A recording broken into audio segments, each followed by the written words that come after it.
ಕರಾವಳಿಯಲ್ಲಿ ಧಾರ್ಮಿಕ ಕಾರ್ಯಕ್ರಮಗಳ ಬಳಿಕ ಇದೀಗ ತುಳುನಾಡ ಸಂಸ್ಕೃತಿಯ ಭಾಗವಾದ ಜಾನಪದ ಕ್ರೀಡೆ ಎಂದು ಗುರುತಿಸಲ್ಪಟ್ಟಿರುವಂತಹ ಕುಕ್ಕುಟ ಕದನಕ್ಕೂ ಕೂಡ ಕುತ್ತು ಬಂದಿದೆ. ಅಂದ್ರೆ ಕೋಳಿ ಅಂಕವಾರ್ ಬೆನ್ನಲ್ಲೇ ಕೋಳಿ ಅಂಕ ಅನಾದಿ ಕಾಲದಿಂದಲೂ ಕೂಡ ಇತ್ತು ಎಂಬುದಕ್ಕೆ ಸಾಕ್ಷಿಯಾಗಿ 1980ನೇ ಇಸವಿಯಲ್ಲಿ ನಡೆಸಿರುವಂತಹ ಕುಕ್ಕುಟ ಕದನದ ಆಮಂತ್ರಣ ಪತ್ರಿಕೆಯೊಂದು ಸಾಮಾಜಿಕ ಜಾಲತಾಣದ ಮೂಲಕ ವೈರಲ್ ಆಗ್ತಾ ಇದೆ.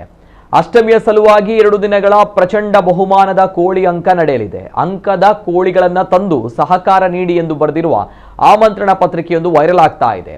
800 ವರ್ಷಗಳ ಇತಿಹಾಸವಿರುವ ಕೇಪು ಕುಕ್ಕುಟ ಕದನಕ್ಕೆ ಕಾನೂನಿನ ತೊಡಕಾದ ಬಳಿಕ ನಡೆದಂತಹ ಕಾಂಗ್ರೆಸ್ ಬಿಜೆಪಿಯ ರಾಜಕೀಯ ಸ್ಪರ್ಶ ಇದೀಗ ರಾಜ್ಯದಲ್ಲಿ ಸುದ್ದಿಯಾಗುವಂತೆ ಮಾಡಿದೆ. 100 ವರ್ಷಗಳ ಇತಿಹಾಸವಿರುವ ದೈವಾರಾಧನೆಯ ಸಂದರ್ಭದಲ್ಲಿ ಕುಕ್ಕುಟ ಕದನ ರೂಢಿಯಲ್ಲಿತ್ತು ಎಂಬುದಕ್ಕೆ ಅನೇಕ ಸಾಕ್ಷ್ಯಗಳಿವೆ. ಆದರೆ ಇಂದು ಅದೇ ಜಾನಪದ ಕ್ರೀಡೆಯನ್ನ ಹಲವಾರು ಜನರು ಉದ್ಯಮವಾಗಿ ಬಳಸಿಕೊಂಡಿದ್ದೇ ಮುಳುವಾಯಿತು ಎಂಬ ಅಪವಾದಗಳಿವೆ. ಧಾರ್ಮಿಕ ಭಾವನೆಗಳ ಮೇಲೆ ಮತ ಪಡೆದ ಜನಪ್ರತಿನಿಧಿಗಳು 100 ವರ್ಷಗಳಿಂದ ಆಚರಣೆಯಾಗಿಕೊಂಡು ಬಂದಿರುವಂತಹ ಕರಾವಳಿ ಭಾಗದ ಸಂಸ್ಕೃತಿಯ ಉಳಿವಿಗಾಗಿ ಹೋರಾಟ ಮಾಡಬೇಕು ಎಂಬ ಒತ್ತಾಯದ ಕೂಗು ಕೇಳಿ ಬಂದಿವೆ.